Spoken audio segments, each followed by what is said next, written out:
खुलुमबाय बेयो बड'लेण्ड इंखं टेलिभिजन दिनै 16 जुलाइ 2021 शुक्रबारखालि सानसेनि बरादखौ नोंथांमोननि खाथियाव लाबोदों आं सदानन्द दैमारिया।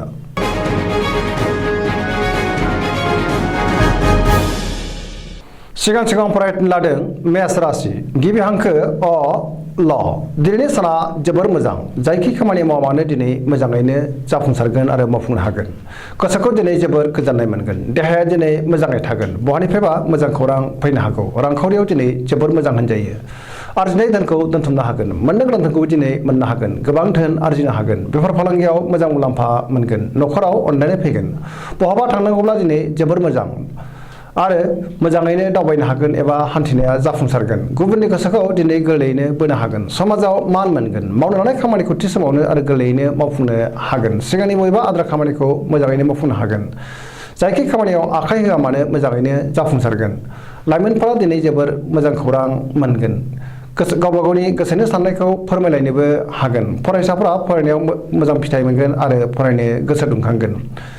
गोदान आरो गोग्गो साननो रोंगोन। पजिटिभ एनार्जिनि गोहोम गोग्लैगोन। खुसि आरो रंजानि थासारि फैगोन।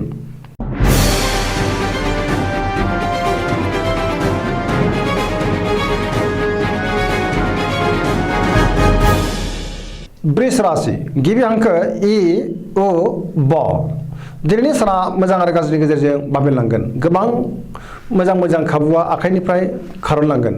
मावनो लानाय खामानिखौ थि समावनो मावफुंनो गोब्राब जागोन। नेगेटिभ एनार्जिनि गोहोम गोग्लैनो हागौ। गोसोखौ दिनै जोबोर उसुखुथु मोनगोन। गुबुननि थाखाय खहा जानांनो हागौ। सांग्रां जानाया गाहाम। गोसोनि बोलोआ दिनै लोरबां जागोन। मावनो लानाय खामानिखौ थि समावनो मावफुंनो गोब्राब जानायाव गोसोखौ जोबोर गुलुं गुजुं मोनगोन। समाजाव अदेबानि मान मोनगोन। रांखावरियावबो मोजां। बेफार फालांगियाव मोजां होनजायो। बहाबा थांनांगौब्ला दिनै सांग्रां जानाया गाहाम। जाब्रबथायनि आसा दङ। न'खराव बिसि फिसायनि गेजेराव अनलायनाय फैगोन। देहाया दिनै मोजां थानाय नङा। जानाय लोंनायाव सांग्रां जानाया गाहाम। हरखाबै लोमजानाय मोनगोन। गुबुननि हेफाजाब लानांगोन। लाइमोनफोरनि गोसोआ दिनै जोबोर आला खाला जागोन। सोरबा लोगोआ गाज्रि नोजोर होखोमागोन। सांग्रां जानाया गाहाम। नेगेटिभ एनार्जिनि गोहोम गोग्लैगोन।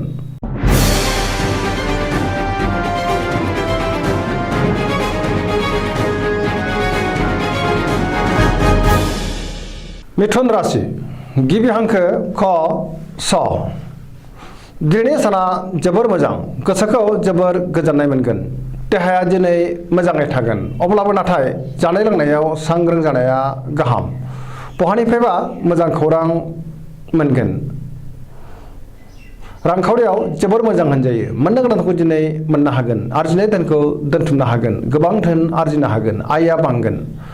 बेफार फालांगियाव गोबां मोजां मुलाम्फा मोननो हागोन। गोसोनि बोलोआ बांगोन।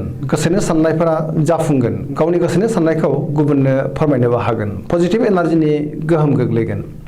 बयनिबो गोसोखौ दिनै जै खालामनो हागोन। सोरबा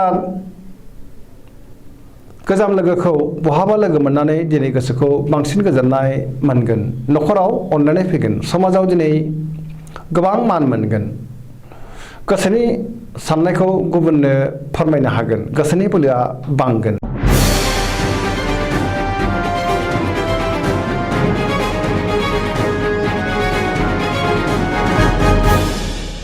कर्कट राशि गिबि हांखो ड ड ह दिनैनि साना मोजां आरो गाज्रिनि गेजेरजों बाबेनलांगोन। गोसोनि साननायफ्रा देबारनांगोन। गोसोखौ दिनै जोबोर गुलुं गुजुं मोनगोन। मावनो लानाय खामानिखौ थि समावनो मावफुंनो गोब्राब जागोन। नाङा फाङा गोबां हेंथा नुजाथिगोन। नेगेटिभ एनार्जिनि गोहोम गोग्लैगोन। रांखावरियाव बारा मोजां नङा। नाङा फाङा खरसाया बांगोन। बेफार फालांगियाव मोजां नङा होनजायो। देहाया दिनै मोजाङै थागोन। अब्लाबो नाथाय जानाय लोंनायाव सांग्रां जानाया गाहाम। गुबुननि हेफाजाब लानांगोन। न'खराव बिसि फिसायनि गेजेराव अनलायनाय फैगोन। बिदा फंबायजों मोजां सोमोन्दो थागोन। गोसोनि साननायफ्रा नाथाय देबारनांगोन। बिमा बिफानि अननाय आरो बोरखौ मोननो हागोन। गोसोनि साननायखौ गुबुननो फोरमायलायनोबो हागोन। लाइमोनफोरनि गोसोआ दिनै जोबोर रमान्टिक जागोन आरो गावबा गावनि गोसोनि साननायखौ बुंथिनो हागोन। बहानिफ्राय हरखाबै गाज्रि खौरां फैनो हागौ। सांग्रां जानाया गाहाम। फरायसाफ्रा फरायनायाव मोजां फिथाइ मोननो हागोन आरो गोसोआ दुंखांगोन।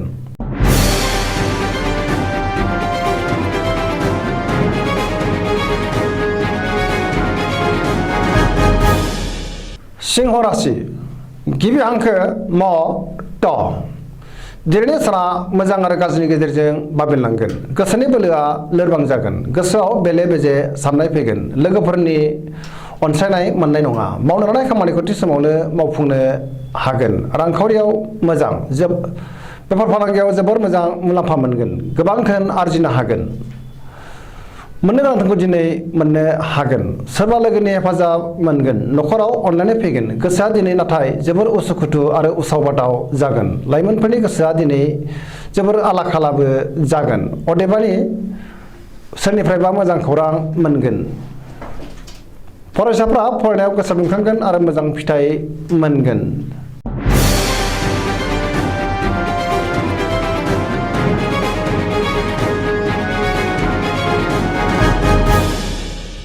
कन्या राशि गिबि हांखो म ट दिनैनि साना जोबोर मोजां गोसोखौ जोबोर गोजोननाय मोनगोन गोसोनि साननायफोरा जाफुंगोन सुथुरखौ फेजेननो हागोन गुबुननि गोसोखौ दिनै बोनो हागोन बहानिफ्राय हरखाबै मोजां खौरां फैनो हागौ रांखावरियाव दिनै जोबोर मोजां मोननो गोनांखौ दिनै मोननो हागोन बेफार फालांगियाव जोबोर मोजां मुलाम्फा मोनगोन देहाया दिनै मोजाङै थागोन अब्लाबो नाथाय जानाय लोंनायाव सांग्रां जानाया गाहाम न'खराव अनलायनाय फैगोन सेंग्रा सिख्लाफ्रा गावबा गावनि गोसोनि साननायखौ फोरमायलायनोबो हागोन फरायसाफ्रा फरायनायाव गोसो दुंखांगोन आरो मोजां फिथाइ मोनगोन धोरोमारि बिथिङाव गोसो दुंखांगोन गोसोनि साननाय आरो लुबैनायफ्रा फारि फारि जाफुंजोबगोन सोरबा सुथुरा गाज्रि नोजोर होखोमागोन सांग्रां जानाया गाहाम अदेबानि फेजेननो हानाय नङा पजिटिभ एनार्जिनि गोहोम गोग्लैगोन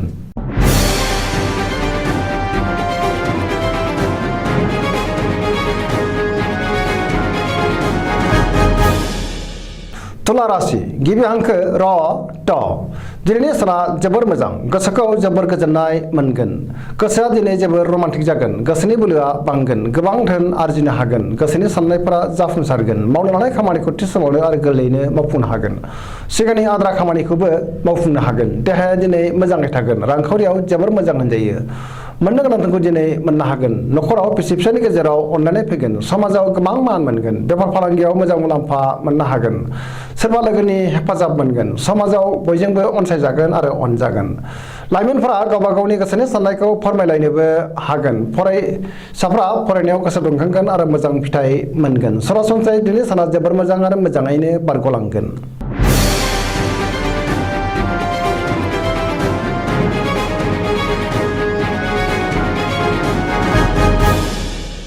वृश्चिक राशि गिबि हांखो न स दिनैनि साना जोबोर मोजां गोसोखौ जोबोर गोजोननाय मोनगोन गोसोनि बोलोआ बांगोन मावनो लानाय खामानिखौ थि समावनो आरो गोरलैयैनो मावफुंनो हागोन गोसोनि साननायफोरा जाफुंगोन पजिटिभ एनार्जिनि गोहोम गोग्लैगोन समाजाव गोबां मान मोनगोन न'खराव बिसि फिसायनि गेजेराव अनलायनाय फैगोन बिदा फंबायजों मोजां सोमोन्दो थागोन बिमा बिफानि अननाय आरो बोरखौ मोनगोन रांखावरियाव जोबोर मोजां होनजायो अब्लाबो नाथाय खरसायाबो बांगोन बेफार फालांगियाव जोबोर मोजां मुलाम्फा मोनगोन देहाया दिनै मोजाङै थागोन गुबुननि हेफाजाब मोननो हागोन सोरबा गोजाम लोगोखौ दिनै बहाबा लोगो मोनगोन आरो जोबोर गोजोननाय मोनगोन लाइमोनफोरा जोबोर मोजां खौरां मोननो हागोन गावबा गावनि गोसोनि साननायखौ फोरमायलायनोबो हागोन फरायसाफ्रा फरायनायाव गोसो दुंखांगोन आरो मोजां फिथाइ मोनगोन गोसोनि साननाय आरो लुबैनायफ्रा मोगथाङाव जाफुंगोन सरासनस्रायै दिनै साना जोबोर मोजां आरो मोजाङैनो बारग'लांगोन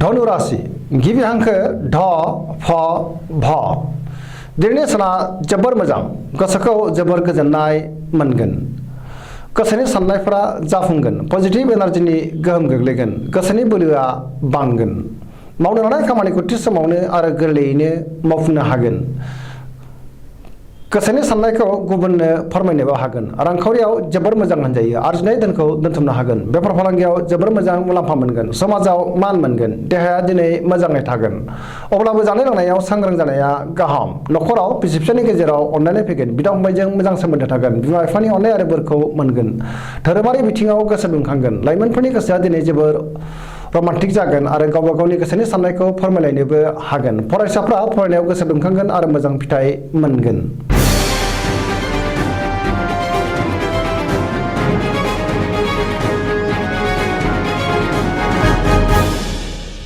मकर राशि गिबि हांखो ख ज दिनैनि साना जोबोर मोजां गोसोखौ जोबोर गोजोननाय मोनगोन गोसोनि साननायफोरा जाफुंगोन, गोसोनि बोलोआ बांगोन, गोसोखौ दिनै जोबोर गोजोननाय मोननानै पजिटिभ एनार्जिनि गोहोम गोग्लैगोन। रांखावरियाव जोबोर मोजां होनजायो, मोननो गोनांखौ दिनै मोननो हागोन। बेफार फालांगियाव जोबोर मोजां मुलाम्फा मोनगोन, देहायाबो मोजाङै थागोन। अब्लाबो नाथाय जानाय लोंनायाव सांग्रां जानाया गाहाम।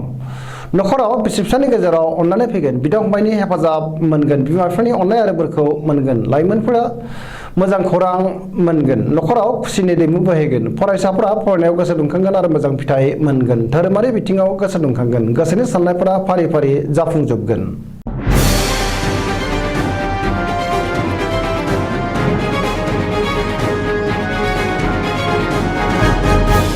कुम्भ राशि गिबि हांखो ग स स। दिनैनि साना जोबोर मोजां, गोसोखौ जोबोर गोजोननाय मोनगोन। माबा मोनसे बेसेन गोसा मुवा मोननो हागोन, मावनो लानाय खामानिखौ थि समावनो आरो गोरलैयैनो मावफुंनो हागोन। बहानिफ्रायबा मोजां खौरां फैगोन, समाजाव गोबां मान मोनगोन। रांखावरियाव जोबोर मोजां होनजायो, आरजिनाय धोनखौ दोनथुमनो हागोन। बेफार फालांगियावबो मोजां मुलाम्फा मोनगोन, देहाया दिनै मोजाङै थागोन। अब्लाबो जानाय लोंनायाव सांग्रां जानाया गाहाम। न'खराव अननानै फैगोन, लाइमोनफोरनि गोसोआ दिनै जोबोर रमान्टिक जागोन आरो गावबा गावनि गोसोनि साननायखौ फोरमायलायनोबो हागोन। फरायसाफोरा फरायनायाव गोसो दुंखांगोन आरो मोजां फिथाइ मोनगोन। गोसोनि साननाय आरो लुबैनायफ्रा मोगथाङाव जाफुंगोन। बहानिफ्रायबा मोजां खौरां फैगोन, बहाबा दावबायहैनो खाबु मोनगोन। सरासनस्रायै दिनैनि साना जोबोर मोजां आरो मोजाङैनो बारग'लांगोन आरो पजिटिभ एनार्जिनि गोहोम गोग्लैगोन।